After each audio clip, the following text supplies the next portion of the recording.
உணவால் இணையும் உள்ளங்களுக்கு வணக்கம். இந்த வீடியோவில் இட்லி தோசைக்கு ஒரு சூப்பரான சட்னி செய்ய போகிறோம். வாங்க எப்படி செய்யலான்னு பார்க்கலாம். முதல்ல ஸ்டவ் ஆன் பண்ணிவிட்டு பாத்திரத்தில் 2.5 டீஸ்பூன் எண்ணெய் ஊற்றிக்கலாம். 100 கிராம் வறுத்த வேர்க்கடலை வாங்கியிருக்கேங்க. இதோட தோல் எல்லாம் எடுத்துட்டு எண்ணெயில் போட்டுக்கலாம். இது லைட்டாக சூடாகிற அளவுக்கு வறுத்தா போதுங்க.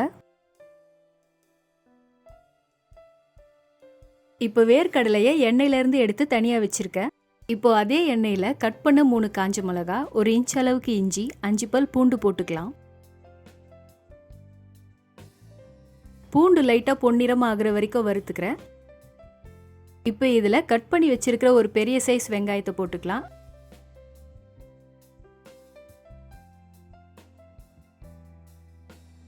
வெங்காயத்தோட பச்சை வாசனை போகிற வரைக்கும் வதக்கியாச்சுங்க. இப்போ வதக்கின எல்லாத்தையும் வேர்க்கடலை கூட எடுத்து வச்சுட்டு சூடு ஆறுனதுக்கப்புறம் ஒரு மிக்சி ஜாருக்கு மாற்றிக்கலாம். இப்போ இது கூட ஒரு பெரிய நெல்லிக்காய் சைஸ் அளவுக்கு புளி சேர்த்துக்கிறேன். தேவையான அளவு உப்பு போட்டுக்கலாம். கூடவே சட்னி அரைக்கிறதுக்கு தேவையான அளவு தண்ணியும் ஊற்றிக்கலாம். இப்போ சட்னி அரைச்சாச்சு. ஸ்டவ்வை மீடியம் ஃப்ளேமில் வச்சுட்டு தாளிக்கிறதுக்காக பாத்திரத்தில் 3 டீஸ்பூன் எண்ணெய் ஊற்றிடலாம். கடுகு 1 டீஸ்பூன் போட்டுக்கிறேன்.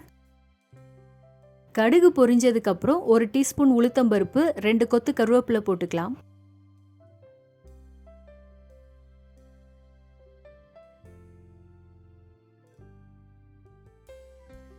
இப்போ இதில் 1/4 டீஸ்பூன் பெருங்காயத்தூள் போட்டு கலந்துட்டு ஸ்டவ் ஆஃப் பண்ணிடலாம்.